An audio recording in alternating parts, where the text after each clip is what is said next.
kita maunya memberikan waktu ke dalam sebuah proses tapi juga ada hasilnya.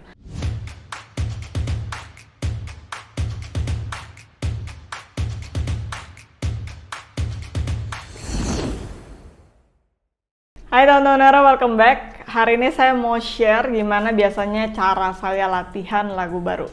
Alright, kita langsung aja ke screen buat saya jelasin lebih detail. Jadi di sini saya punya satu lagu yang ceritanya mau saya latih nih, lagu baru ya ceritanya. Nah, jadi biasanya step saya atau practice plan yang saya pakai adalah seperti ini. Dan ini berlaku juga nggak harus teman-teman main klasik ya. Kalau teman-teman main fingerstyle atau pop atau apapun itu, ini sebenarnya konsepnya aja yang perlu dimengerti dan teman-teman bisa aplikasikan ini di genre apapun. Alright. Nah, yang pertama biasanya saya akan mencari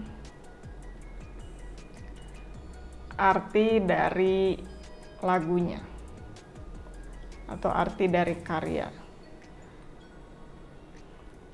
Ya, ini bisa macam-macam, bisa dari judul,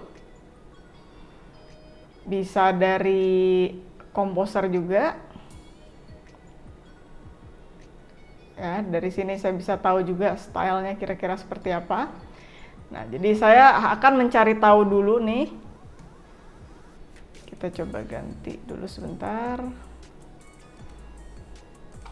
Nah, saya akan mencari tahu nih, ini apa artinya ya? Terus ini komposer ini siapa ya?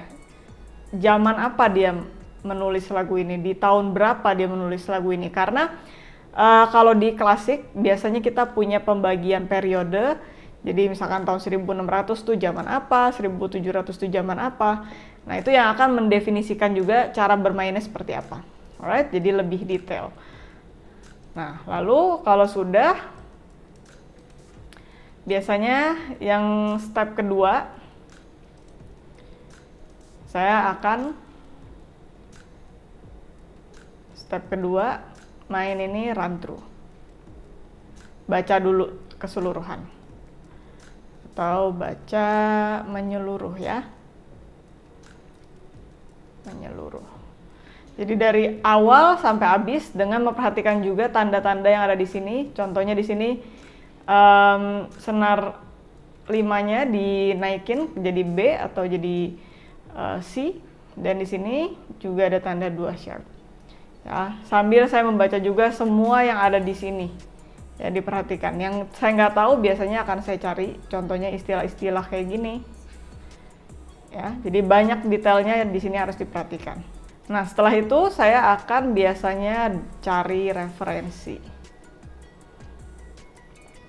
Ya, setelah saya mainin, saya kira-kira tahu nih bunyinya seperti apa, kurang lebih. Saya akan cari referensi, lihat permainan musisi lain. Ya, biar saya kira-kira tahu ini terlalu, imajinasi saya ini terlalu jauh dari yang seharusnya dimainkan, atau memang sudah seperti itu. Ya, saya pun akan bisa banyak dapat ide juga kalau lihat referensi dari musisi lain. Nah, setelah itu baru nih kita masuk ke yang strategisnya. Saya akan bagi setiap sesi latihan dengan goal tertentu. Jadi di sini adalah menetapkan goal latihan. Ini yang sebenarnya penting banget. Oke, contoh, misalkan saya main hari ini sesi 1, saya latihan. Sesi 1, saya mau latihan kurang lebih 30 menit. Apa yang mau saya latih? Yang mau saya latih adalah bar 1 sampai 16. Karena saya baru baca secara menyeluruh, sekarang saya mau baca lebih kecil dulu, ya, lebih detail. Bar 1 sampai 16. Yang saya akan lakukan juga adalah analisa fingeringnya, karena biasanya nggak semua partitur itu ada fingeringnya, jadi saya harus cari yang paling efektif. Oke. Nah, lalu setelah itu saya juga harus analisa bagian yang sulit. Nah, kalau saya punya bagian yang sulit, saya akan cari solusinya. Oke.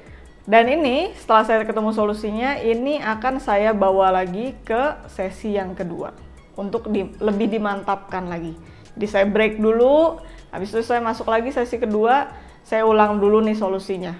Baru kalau sudah oke semuanya, saya bisa move on ke bar let's say 17 sampai 25 contohnya. Seperti itu. So, kenapa ini penting banget kamu punya practice plan seperti ini? Jadi konsepnya sebenarnya adalah kamu latihan, tahu goalnya apa, kamu tahu punya masalah apa, cari solusinya apa. Ya, ini aja di-repeat terus. Kenapa ini penting? Karena yang pertama, di sini kamu nggak akan membiarkan masalah numpuk. Kalau misalkan kamu latihannya dari awal sampai akhir, terus-menerus kayak gitu ya, diulang-ulang terus, karena mungkin kamu terbiasa mendengar kata-kata, udah diulang terus aja pasti bisa. Ya, ternyata nggak bisa-bisa nih, banyak salahnya lagi. Nah, jadi masalah itu kamu tumpuk terus-menerus. Ya, itu yang akhirnya bikin progres kamu lambat. Nah, yang kedua, dengan kamu punya mindset bahwa kamu harus selalu mencari solusi dari setiap masalah, kamu di sini juga membangun teknik atau fondasi yang lebih solid. Ya, jadi ketika kamu sudah bisa menyelesaikan satu masalah, biasanya ketika kamu menemukan masalah lagi, ini akan lebih mudah untuk kamu menyelesaikannya. Ya, karena biasa ya mirip-mirip lah masalah yang ada di dalam satu partitur itu. Ya, dan yang ketiga, kamu akan merasa punya pencapaian.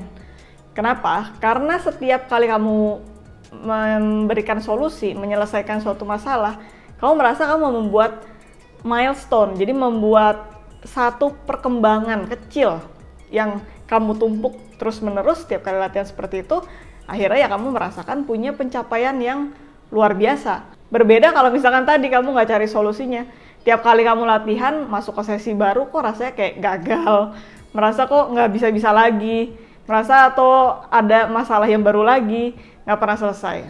Jadi ini penting banget supaya kamu mengerti proses latihan yang efektif. Ini juga yang adalah misi saya di Neora, memberikan informasi gimana caranya supaya teman-teman bisa latihan lebih efektif lagi. Kenapa? Karena waktu itu ya berharga. Waktu kamu itu nggak bisa kamu putar kembali ya. Jadi kalau udah kamu kasih dan nggak menghasilkan sesuatu kan yang menyedihkan dong. Kita maunya memberikan waktu ke dalam sebuah proses tapi juga ada hasilnya. Alright, jadi itu aja tips latihan dari saya. Ini yang biasa saya pakai sehari-hari. Dan ini juga yang biasanya saya terapkan ke murid-murid saya, biasa suruh saya tulisin di practice plan. Jadi semoga ini juga bisa membantu teman-teman di proses latihan di rumah. Alright, thanks for watching. I'll see you in the next video. Bye-bye.